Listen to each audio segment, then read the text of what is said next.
दिन के 11 बजे हैं। अस्सलाम वालेकुम।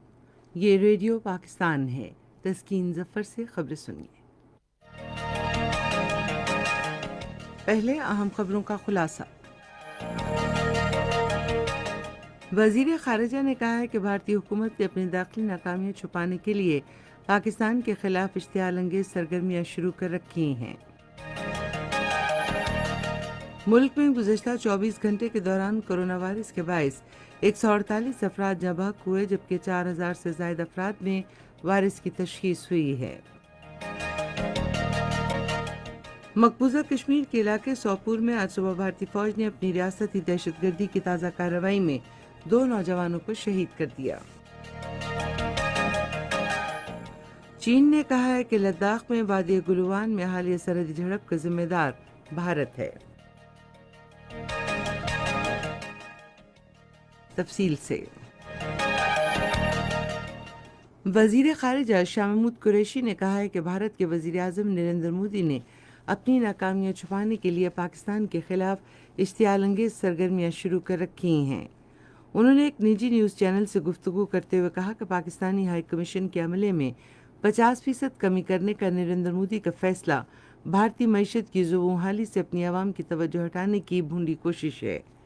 वज़ीर ख़ारिजा ने कहा कि पाकिस्तानी हाई कमीशन के अमले में 50% कमी और भारतीय हुकूमत की दूसरी गैर कानूनी कार्रवाइयाँ वियना कन्वेंशन की खिलाफ वर्जी हैं। उन्होंने कहा कि पाकिस्तान इस गैर कानूनी इक़दाम का जवाब देने के लिए मुनासिब पॉलिसी इख्तियार करेगा।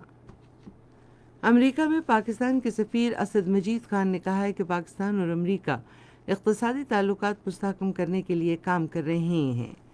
वाशिंगटन में पाकिस्तानी सिफारतखाने की तरफ से जारी करदा प्रेस रिलीज़ के मुताबिक उन्होंने इन ख्यालात का इज़हार ग्लोबल पाकिस्तान टेक इजलास के ऑनलाइन सेशन में किया, जिसका मौजू था पाकिस्तान को सिलिकॉन टेक्नोलॉजी की मुंतकली। असद मजीद ने कहा कि गुज़श्ता साल सदर ट्रंप और वज़ीर आज़म इमरान खान की 3 मुलाकातों में बातचीत का महवर दोनों मुल्कों के दरमियान तिजारती और इक़्तिसादी ताल्लुकात और सरमायाकारी का फ़रोग़ था। पाकिस्तानी सफ़ीर ने पाकिस्तान से जुड़े मसाइल पर मखसूस अंदाज में काबू पाने की ज़रूरत पर जोर दिया, जो अमरीका का तवील अरसे से एक पुरज़्म शराकतदार है। तालीम और पेशावराना तरबियत के वज़ीर शफ़क़त महमूद ने कहा है कि सनती शोबे की मदद के लिए तकनीकी और पेशावराना तरबियती इदारे खोलने के लिए यकसां पॉलिसी वज़ा की जाएगी। उन्होंने ये बात इस्लामाबाद में सूबाई वज़राए तालीम, तकनीकी और पेशावराना तालीम और तरबियत और कौमी फ़नी और तकनीकी तरबियती कमीशन के इजलास की सदारत करते हुए कही। वज़ीर ने तमाम सूबों और मुतालिका महकमों को हिदायत की कि वो इस सिलसिले में अपनी तजावीज़ 3 रोज़ के अंदर वज़ारत तालीम को पेश कर दें। बैरून मुल्क मुक़ीम पाकिस्तानियों के बारे में वज़ीर आज़म के मुआविन ख़ुसूसी सैयद ज़ुल्फ़िकार अब्बास बुखारी ने कहा है कि हुकूमत ने रोज़गार से महरूम होने वाले और मुश्किलात से दो चार बैरून मुल्क मुक़ीम पाकिस्तानियों की मदद के लिए ख़ुसूसी पोर्टल का आगाज़ किया है।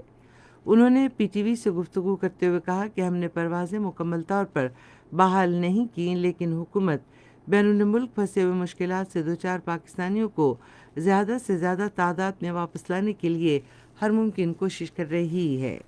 उन्होंने कहा कि सफ़र के दौरान तमाम मुसाफिरों को सेहत और शहरी हवाबाजी की वजारतों की तरफ से जारी करदा क़वाइद व ज़वाबित की पासदारी करना होगी।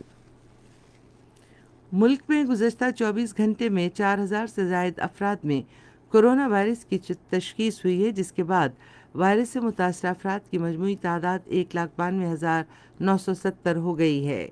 पंजाब में 71,191, सिंध में 74,070, खैबर पख्तूनख्वा में 23,887, बलूचिस्तान में 9,817, इस्लामाबाद में 11,710, गिलगित बल्तिस्तान में 1,365 और आज़ाद कश्मीर में 930 मरीज़ हैं। गुज़श्ता एक रोज़ में 148 अमवात के बाद इस वबा से जाँ बहक अफराद की मजमूई तादाद 3,903 हो गई है और इस दौरान 21,835 अफराद के कोरोना टेस्ट किए गए। अब तक वायरस से मुतासर 81,307 मरीज़ सेहतयाब हो चुके हैं। मकबूजा कश्मीर के इलाके सोपुर में आज सुबह भारतीय फ़ौज ने रियासती दहशतगर्दी की ताज़ा कार्रवाई में 2 नौजवानों को शहीद कर दिया। उधर भारतीय फ़ौजियों ने एक और कार्रवाई में ज़िला बडगाम के मुख्तलिफ इलाकों में कई नौजवानों को गिरफ्तार कर लिया। چین نے کہا ہے کہ لداخ کے وادی گلوان میں چین اور بھارت کے فوجیوں کے درمیان حالیہ سرحدی جھڑپ کا ذمہ دار بھارت ہے۔ بیجنگ میں گلوان وادی میں جھڑپ سے متعلق سوال کا جواب دیتے ہوئے چینی وزارت دفاع نے کہا کہ بھارت کو صورتحال معمول پر لانے اور سرحد کے ساتھ امن و استحکام برقرار رکھنے کے لیے چین کے ساتھ بات چیت کرنی چاہیے۔ ضلع دادو میں آج صبح سڑک کے ایک حادثے میں 3 افراد جماک اور 4 زخمی ہو گئے۔ زخمیوں کو سول ہسپتال دادو منتقل کر دیا گیا ہے۔ اس کے ساتھ ہی خبریں ختم ہوئیں۔ مزید خبروں اور تجزیوں کے لیے ہماری ویب سائٹ ہے radio.gov.pk اور فیس بک کے link radio Pakistan news official پر براہ راست ویڈیو سٹریمنگ بھی آپ ملاحظہ کر سکتے ہیں۔